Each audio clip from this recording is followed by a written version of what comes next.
Keep washing the tractor. I want it clean, Gianna. Welcome back to Hoosier Helpers. Today I'm going to do a project where I measure the top link so I can order the correct hydraulic top link. If you watched our previous episode for installing the rear hydraulic kit, the whole intent of that was to install a hydraulic top link on the tractor eventually. Today I'm going to go through some of the process in order to ensure that you get the right top link for your implement. I've got both the box blade that we used on the Peoria Friendship House project here, and I also have my tiller. So I'm going to hook up to both of them, measure the proper length of top link as it currently stands, and then look at the different options that we have available. So hang on with me, and if you have any questions, please let me know. Thanks. So the first thing that we're going to want to do when setting up this implement is ensure that our link arm are about the same. So I checked the floor here, and the floor is fairly flat going from the left to the right, and I adjusted the box blade to ensure that it's cutting flat or setting flat this way. So I've lowered the box blade down to where it's just barely dragging the ground, and as far as where it's dragging, it's currently dragging on the inside blade of the cutting edge. That would mean that we were actively cutting, but just a slight amount. I'm going to check my side-to-side level again one more time. We're still looking pretty good there. And then the front-to-back level, we are obviously very low in the front. So I'm going to use just a flat bar to engage the little hook in the third arm. And we want to push, so we need to go the other direction. I'm going to do this until my level reads fairly level front to back.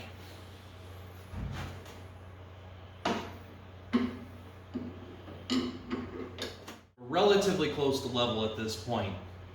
So now I want to ensure that we're not touching the ground, which we are. So I'm going to start the tractor up, I'm going to raise it 3-point, lower it back to where it's just barely touching again, and then we're going to recheck this level.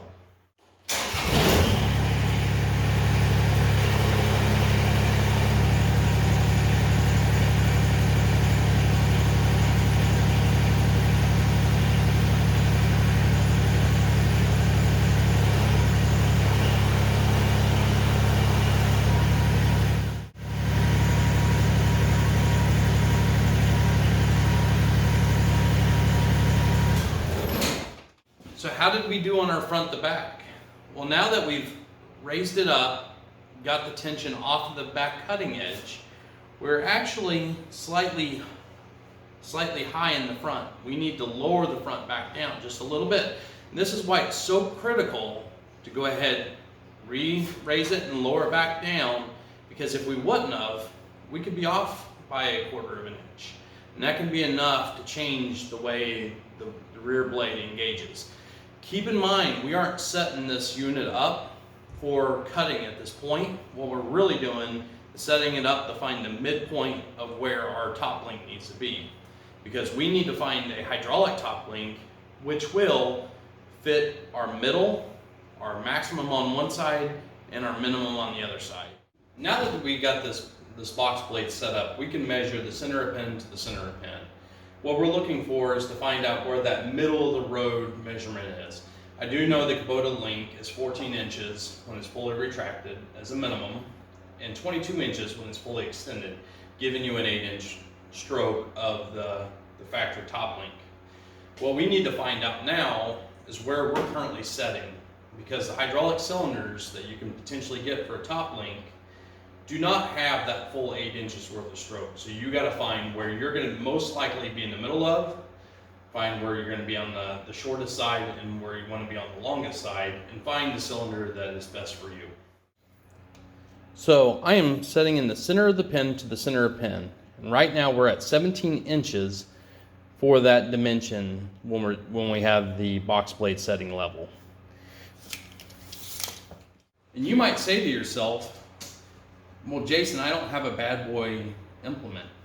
So what would I do if I've got multiple implements that aren't exactly the same? The next step I'm going to go through is hooking up to our King Cutter 4-foot tiller and see if the dimensions are relatively close. If they're pretty similar, then we could say that this one hydraulic top link would cover them both. The other thing it does do with the hydraulic top link, just like the mechanical one, you do have some flexibility. You just want to find the middle of the road, most common for all of your implements, because more than likely you're only going to have roughly 5 inches of stroke as opposed to the 8 inches that you get with your mechanical top link. So at this point, what I'm going to do is I'm going to unhook the box plate. I'm going to hook onto the tiller, and then we're going to do the same basic measurements. We're going to get the tiller level, side to side, front to back, then we're going to measure that pin. And the whole point of that is to make sure that our center of pin to center of pin is the same or close. If we're on the high end, if we're more than that 17 inches that we were before, we'll want to pick a cylinder that might be slightly larger or slightly longer than if we were at, say, 16 inches, then we might want to go for the shorter cylinder. And that's the whole point of this. If you got more than just 2 implements, you would definitely want to check the ones where the geometry looks obviously the most different between the top hole and the 2 bottom pins to make sure that that is not going to be, affecting you the most.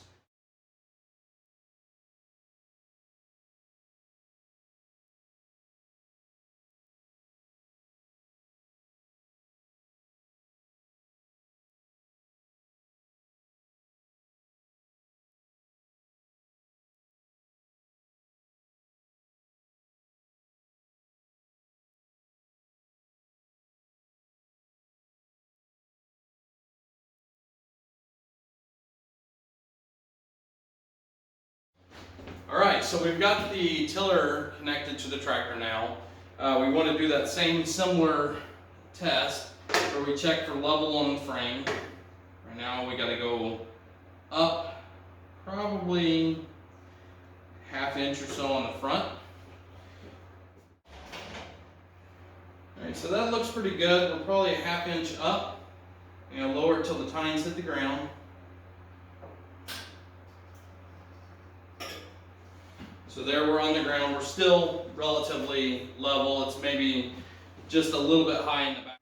With the tiller, you can have some variability from up to down. Or from the front to the back. That's okay. It's a tiller and it's churning. If you're ever working with ground engaging tools that are fixed, obviously there's an angle of attack that is set to maximize those. So if you're using a cultivator, a plow, or something along those lines, you do want to set those up appropriately. But a tiller, you do have some variability. I did have to adjust the top link quite a bit, so I'm going to take that measurement now. So as we currently stand, we're sitting at 17.5. So if you'll recall, in our last measurement we were at 17, now we're at 17.5. So I was doing some research to find out what the different various top links that are available for the Kubota BX, and I came across the website called haytools.com, and they've got 3 different options for category 1 top links. They got 4. One is a 14 inch to 18 inch, one is a 16 inch to 22.5, one is a 18 to 26.5, and the last one is a 21 to 32. All of them come with the check valves and are a 2-inch cylinder. So knowing that our minimum length that we had on the box plate was a 17 inch, we should probably go with either the 14 to 18 inch or the 16 to 22. Either one of those would work with the box plate. My concern with the 14 to 18 inch is the fact that with the tiller, we're setting at 17 inches, or 17.5 rather. So that only gives us a ½ inch more. In addition, the 14 to 18 only allows you 4 inches of travel. If you go for the 16 to 22.5, that gives you 6.5 inches of travel. And it's only 2 inches longer than that 14. In addition, 16 inches would give us plenty of pullback on the rear blade. So from where it was setting at 17 inch, we would have 1 inch of additional rock back to further engage those scarifiers or the front blade if we needed it. And when backing off trailers, sometimes it's nice to go ahead and rock the implement up a little bit more. And I don't feel that the 16 to 22.5 would be so much longer that it changes the geometry of the 3-point hitch on the Kubota BX. So if you like this video, please hit the subscribe. Check out our other videos.